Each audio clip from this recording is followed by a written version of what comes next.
Welcome back to the Gridiron Expert, bringing you some of the best college football news, predictions, and analysis. And as always, as you're watching this video, hit that like button, go follow us on Twitter and Instagram at Gridiron Expert, and of course, check out our official website, thegridironexpert.com, where you can sign up for our weekly newsletter and sign up for our expert picks, where for just $30, you'll receive every single one of our 2019 college football spread picks. So once again, all of those things are in the description below. We have links for everything, so don't miss out on this extra college football content that I can promise you do not want to miss. Well guys, week 4 is the prime example of why college football is so crazy, why college football is so much fun, and why college football is just so unpredictable. A lot of teams had to learn the hard way this week that you can never take a game, you can never take a team for granted. We were gifted with 3 top 25 matchups, 3 ranked versus ranked matchups. But outside of those 3 games, we saw 5 more ranked teams fall, all to unranked opponents. That's 8 teams in the top 25 that fell this week. That's 32% of the top 25. So you can guarantee that you're going to see some major shakeups when we do our week 5 top 25 analysis. But we're going to break down the madness that was week 4. And it all started on Friday night, when we had our first major upset of the week. Number 10 Utah traveled to the Coliseum to take on USC, and many people were not giving USC a fighting chance in this game. They had just come off a loss to BYU. Utah looked very dominant in their win against BYU. They looked dominant against their other weaker opponents. USC had their backup quarterback in Keaton Slovis. Things didn't seem to be going the Trojans' way, and we received a lot of comments on that, excluding one from our guy Brad Brewer, whoever that is, saying, LOL, picking USC to win. This nerd thinks he knows football. Imagine, Utah by 30. We had a handful of others as well. The people that picked Utah to win, I'm sure, were biting their tongue a little bit when USC's Keaton Slovis went down and was out of the game on the second play of the game. Second play of the game, they lost their second-string quarterback. In comes Matt Fink, a phenomenal story, a guy who waited his turn, who lost the job to JT Daniels, who wasn't going to start this year, but stayed with the Trojans program, came in and led the Trojans to a 30-23 victory over the Utes, throwing for 351 yards and 3 touchdowns. A lot of credit to Matt Fink, all the credit in the world for leading his Trojans to this win, a monumental win. One that may have saved Clay Helton's job, at least for the time being, and one that also practically eliminated any hopes that the Pac-12 had of getting a member into the college football playoff. So that was where the madness got started. We saw a great game on Thursday night between Houston and Tulane, one that finished in such a dramatic fashion, maybe one of the better games of the year so far. Then we saw our first huge ranked upset coming in the top 10. And as you can see now, we're going to go through this. You can see that we went 31-9 in week 4. Not our best work, 78% if you want to round up. Brings our total to 161-35 on the year. That's over 80%, 82.1% in 2019 so far. Against the spread, not one of our best weeks, but we have still yet to go below 500. We've always been at least 500 or above. Went 5-5, breaking even if you took our bets. Overall, 24-15-1 to be sitting at 62.5% going into week 5. And I will once again mention that's still better than every single expert at Saturday Down South, CBS Sports, The Bear over at ESPN, Scott Van Pelt, and every single YouTuber I have seen that does predictions against the spread. So despite a down week for us, we are still at a very elite level with our overall record. So going through the rest of the madness, of course, that was just one Friday night game. You didn't see anything until you saw what happened on Saturday. We'll start with the first big ranked versus ranked matchup, one that had major college football playoff implications and one that had major Big Ten implications. Wisconsin, and this is a game that I admit I did get wrong. I went bold and I chose the Wolverines, and never again will I choose Michigan. At least I can guarantee they're going to get the job done. Wisconsin took down the Wolverines 35-14. We're leading Michigan 35-0 late in the third quarter. So that 21-point victory made it look a little bit closer than it really was. Michigan failed to show up. as they have the past 2 games against Middle Tennessee and Army. I figured maybe coming off a bye week, they'd be a little more awake, realizing that they needed to get some stuff done, maybe getting some life on offense, taking down a Wisconsin team that had played dominantly against South Florida and Central Michigan, but both teams fairly untested. I was extremely wrong. Jonathan Taylor gashed that Michigan defense for 203 yards and 2 touchdowns. Michigan's offense committed 4 turnovers. It was an absolutely abysmal performance from the Wolverines. And like I said last week, this loss to Wisconsin does 2 things. One, it solidifies Wisconsin as not only a Big Ten title contender, but absolutely a college football playoff contender.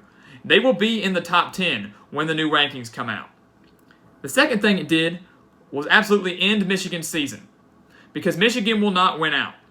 Michigan is not a college football playoff contender anymore. They are not a Big Ten title contender anymore. Because after this performance against Wisconsin, Michigan will not defeat Ohio State. They may not beat Penn State. And they may not beat Michigan State, who has really a very, very dominant defense. So Michigan and Jim Harbaugh, the Jim Harbaugh experiment has failed the Wolverines once again. And he could be on his way out by the end of the 2019 season. Because I can promise you, Michigan will not be winning the Big Ten. They will not even make an appearance in the Big Ten title game. It's going to be a very disappointing year, and unfortunately for Wolverine fans, they come to that conclusion so early on in this 2019 season. We had a little bit of controversy. Moving on from that Michigan game, a big one there, a little bit of controversy with another ranked team. Number 23, California, went on the road to take on Ole Miss down in Oxford.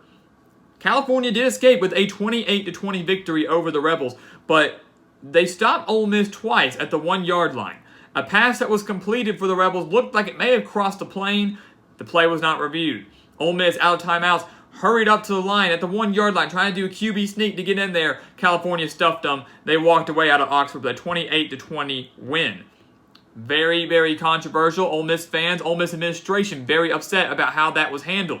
But despite all of that, give credit to the linebacker. We usually credit the quarterback or the running back. The linebacker for California in Evan Weaver, who had 22 tackles in this game against the Rebels.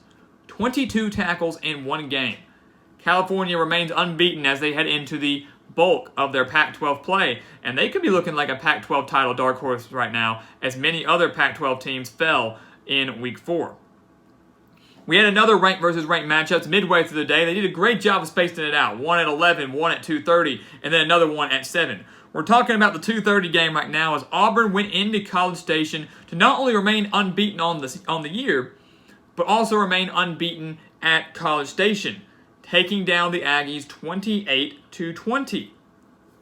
So, guys, I criticized Auburn multiple times. I picked Texas A&M. Auburn, I'm buying in for now. I'm buying into the Auburn hype for now. The defensive performance that Auburn showed in this game was absolutely outstanding. Better than that was the fact that Gus Malzahn did a phenomenal job mixing the quarterbacks with Bo Nix and Joey Gatewood, bringing Gatewood in for some short yardage situations. He even threw a touchdown when they were in the red zone. Because Joey Gatewood, obviously he's using more as a mobile quarterback, kind of throws defenses off. Is he going to take off and run, or is he going to fake it and pass? So, doing a great job utilizing the talent and the speed that he had on the offensive side of the ball. Auburn walked out of College Station with that 28-20 victory. A&M's hopes of maybe being an SEC West contender are done. Auburn might be the biggest threat to Alabama outside of LSU. Pittsburgh, one of the bigger upsets of Week 4, went at home, I was going to say on the road, but stayed at home and took down number 15, Central Florida, on their own version of the Philly Special. They call it the Pitt Special, scoring on that play with 56 seconds left to beat UCF 35-34. Now, that game period was just phenomenal, just for the upset purposes. The fact that Pittsburgh upset Central Florida, snapped, their 27-game regular season winning streak, unbelievable in and of itself. But what's even crazier is that Pittsburgh blew a 21-0 lead in that game and found themselves down 31-21 late in the second half.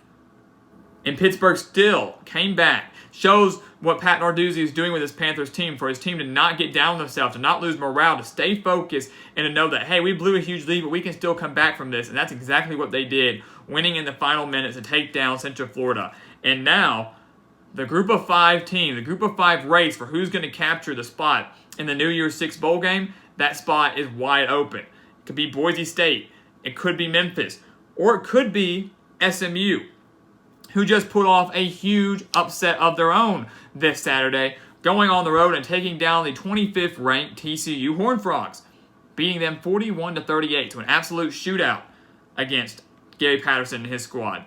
But what's amazing for this is that the Mustangs never trailed. They never trailed against TCU. Shane Buechele came in, the transfer quarterback from Texas. I don't think many SMU fans expected this. I think they expected to go bowling. I think 6 wins, 7 wins, maybe even 8. But to start off 4-0 for the first time since 1984, don't only give credit to Shane Buechele, but give credit to Sonny Dykes, who is making huge strides and huge improvements in just his second year with the program. So SMU could be a dark horse candidate if they can win the American Athletic to be a team that could clinch a group of 5 spot for that New Year's Six bowl game. And that's a phenomenal job well done for the Mustangs, pulling off a huge, huge upset against a former Southwest Conference rival. Texas, staying in the state of Texas, took down Oklahoma State 36-30 this week. We had a lot of controversy, or a lot of discussion about that on our live streams, had a lot of discussion about that on our Week 4 predictions. Would Oklahoma State be able to continue their winning streak against Texas? They'd won 4 straight against them just straight up, and had won 5 straight against them in Austin. Could Oklahoma State keep that streak alive? We said they couldn't. We said this Texas team was different than any other Texas team that you'd seen probably in the past decade. And that's exactly what happened. They won 36-30. They forced 2 interceptions out of Spencer Sanders. And the leading rusher in the nation, Chuba Hubbard, was held to just 3.3 yards per carry for the Cowboys. Texas' defense stepped up, and had it not been for a couple muff punts, this game could have been by a wider margin for the Longhorns than that 6-point victory was. So we still covered on the spread on that one, so we were definitely happy about that. But Texas getting a huge conference win over a good Oklahoma State squad as they get closer and closer to that Red River showdown against Oklahoma. And then, of course, last 2 games we want to talk about, the biggest one of the night, number 3 Georgia taking on number 7 Notre Dame in Athens between the hedges. And a lot of people were very quick to say that this would be a blowout for the Dogs, that this would be a blowout for Georgia. And we said, when we broke down our Game of the Week analysis, when we talked about Notre Dame and Georgia in deeper detail, we said this would not be a blowout. We said Georgia would win this game by 10 points or less. And that's exactly what happened. Georgia won this game in a thriller, 23-17. I think a lot of people were taken aback by that, to see Notre Dame putting up such a good fight on the road against a very good opponent. We've seen Notre Dame struggle in big-time bowl games. We've seen them struggle last year in the college football playoff against Clemson. I think that's why a lot of people thought Georgia would just run all over them, and that's not the case. We said that the key for Notre Dame would be stopping the run. They held DeAndre Swift to 98 yards on the ground. But what Notre Dame couldn't get over, and this is where home field advantage comes in, is the noise. Sanford Stadium was so loud, forcing Notre Dame into multiple false starts, making those third down conversions, making their drives start much longer than they should have been. Georgia's defense came through clutch, forcing 2 interceptions from Ian Book, keeping their offense in check the entire night, even though Notre Dame led 10-7 at halftime. Both teams put up a phenomenal fight. One of my favorite comments from that was Savage Cyan Fitness saying that I lost all credibility when I chose Georgia to win this game.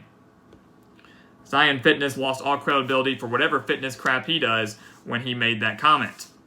Because, guys, I knew Georgia was going to win this game. I think a lot of people did, but no one really expected Notre Dame to put up that big of a fight. Credit to Brian Kelly and his Fighting Irish, showing that they can play with the big dogs. And after this performance, I will say 2 things. One, Georgia, and we knew this already, is an absolute college football playoff contender. That's a huge resume-boosting win for them. But on the other hand, for Notre Dame, many people consider this to be an elimination game for them because, of course, they're not in a conference. But a narrow loss to Georgia on the road, if Notre Dame wins out, they could very well still make a case to be in the college football playoff. Because Michigan at the Big House is now beatable. After the performance we saw from Michigan this Saturday, they are beatable. Notre Dame, to me, is by far the better team than Michigan right now. They win that game, they run the rest of the table, finish 11-1. Notre Dame will still be in the hunt for the college football playoff. Have they been blown out in this game? Probably not. But this narrow loss for them will end up doing great things for them if they can win out the rest of the season. A 2-loss Notre Dame will not get in. A 1-loss Notre Dame absolutely has a chance. And then the final biggest game of this Saturday, not even big, but the wildest by far. I hope you guys stayed up for Pac-12 After Dark. I really, really do. Number 19 Washington State and Mike Leach led by 32 points. Yeah, you heard that correctly. 32 points midway through the third quarter. Then, for some reason, Chip Kelly and his squad decided to wake up and score 29 unanswered points. Washington State got a touchdown in there, but really UCLA went on a 43-7 run against the Cougars, all taking place past the 7-minute mark in the third quarter. UCLA came back and won in Pullman 67-63. Anthony Gordon for Washington State set a record throwing 9 touchdown passes in this game, and Washington State still could not get a win over UCLA, who was 0-3 coming into this game after getting annihilated by Oklahoma and then losing back-to-back games to Cincinnati and San Diego State. But the Bruins came in, pulled off a stunning upset to everybody that was watching and everybody that was at that game. Washington State, their downfall, Anthony Gordon playing great, their downfall was that his receivers could not hold on to the football. 6 turnovers for the Cougars. The last one, of course, coming on the strip sack that ended the game for the Bruins. But multiple times when Washington State was still passing because of their pass-happy team, once they completed those passes, they could not hold on to the football. Ball security is going to have to be a major point of emphasis this next week for Mike Leach and his squad. But one of the most crazy games that I've ever seen, maybe the craziest game of Week 4, should have been the craziest game of Week 4, and another top 25 team that fell that probably should not have gone down. And once again, Washington State seemed like a potential dark horse candidate to maybe make a run, not necessarily for the college football playoff, maybe to win the Pac-12. Those hopes have all but been dashed as the Cougars will drop out of this week's top 25. So there you have it. Those are the biggest games by far of Week 4. And once again, seeing after everything that we've gone through, how unpredictable it is, how exciting it is, how you can never take a single team for granted. That's what makes college football such an amazing game. Now we're going to take a look at our teams trending up and trending down. As promised, we're going to do this on every single weekly recap. And the key with teams trending up and trending down is, we try not to implement teams that are in the top 15. On occasion, we do that. We will throw in teams that are from Group of 5. We don't solely focus on the Power 5 when we're doing teams trending up and trending down. Teams trending up don't have to be undefeated. They don't have to be college football playoff contenders. Same for teams trending down. It's kind of a whole body of work type of thing. And we're going to start with the team that stood out to me the most this week, and that is Wisconsin. The Badgers have outscored their 3 opponents. We mentioned them early on. Have outscored their 3 opponents 145-14. Unbelievable. Paul Chryst, an amazing turnaround season for the Badgers. Horrible, disappointing 2018 campaign last year. Now looking like college football playoff contenders and Big Ten title contenders. There's a very good chance that Wisconsin could be 7-0. Their schedule lines up perfectly. 7-0 going into that Ohio State game on October 26th. And of course, those 2 teams are in separate divisions. So that could be a one matchup happening on the 26th and then another matchup happening in the Big Ten title game if things continue to go their way for both the Buckeyes and the Badgers. But Wisconsin, their dominant performance over Michigan, one that I do credit that I missed, a phenomenal job by Paul Chryst, the defense, the running game, everything. They're looking like scary, scary college football playoff contenders and maybe one of the better teams in the entire nation, in my opinion. The second team we've got up there is West Virginia. And we don't really talk much about the Mountaineers. Neil Brown coming in, his first year coming over from Troy. His team struggled against James Madison in Week 1 and then got annihilated by Missouri in Week 2. So how are the Mountaineers up on our team? Are our teams trending up?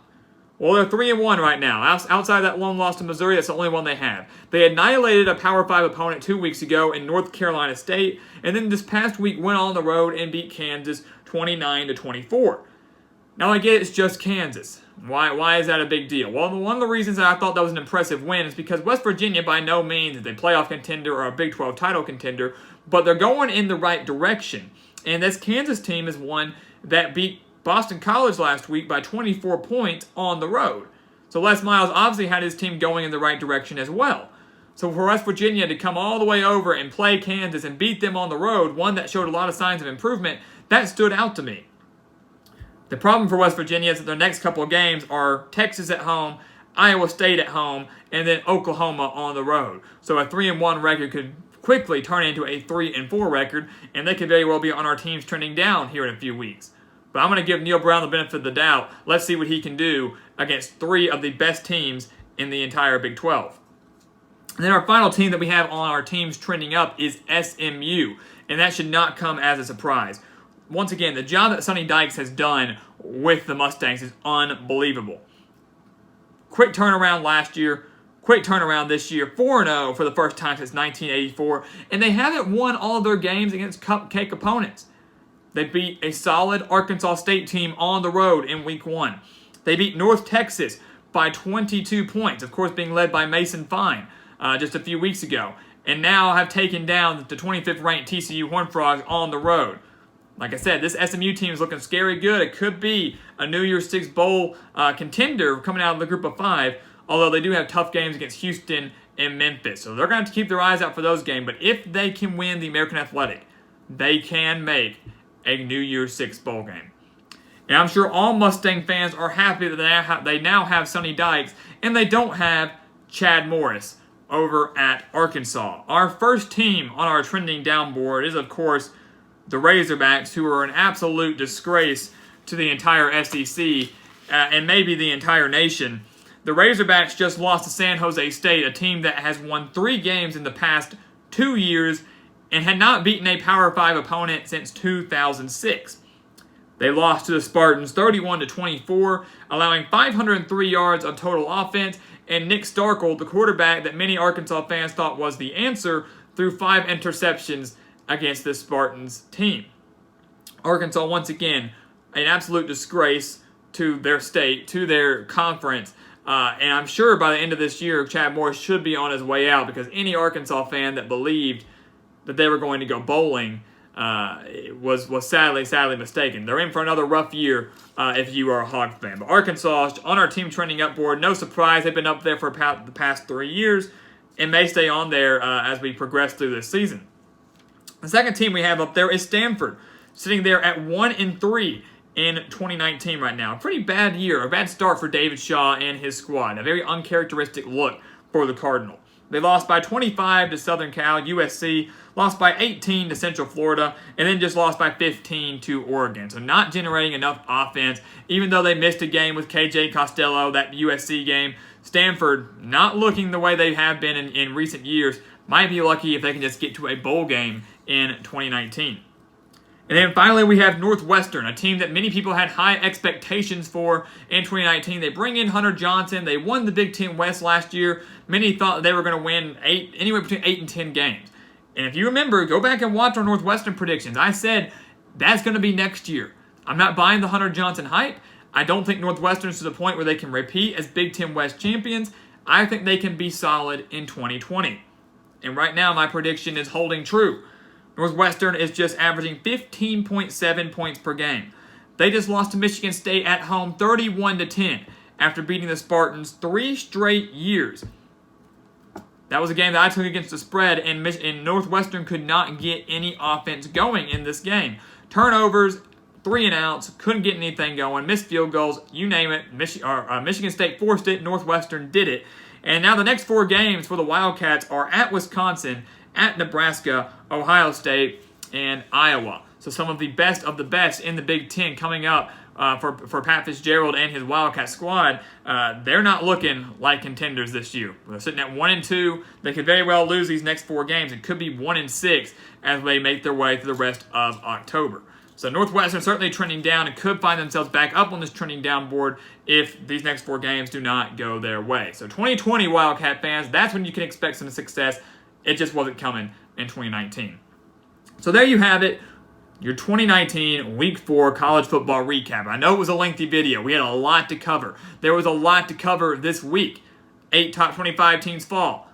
Major shakeups coming in the next week's top 25. We're about to hit the bulk of conference play for everyone, and that's when things really get fun. That's where everybody has this clean slate. It doesn't matter what you did in the non-conference, it now matters what you do in conference play. We've seen many teams before, Northwestern like last year, that have struggled in the non-conference but ended up winning their division and going to the conference championship game. This is where it gets good, starting in week 5. But your week 4, solid recap, solid week for us, both straight up and against the spread, and we're hoping for an even better week in week 5.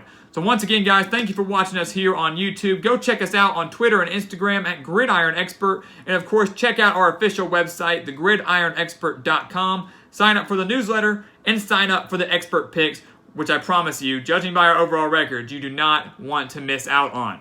And once again, guys, thank you for watching us here. Please continue to like, comment, and subscribe. And we'll see you next time on the Gridiron Expert.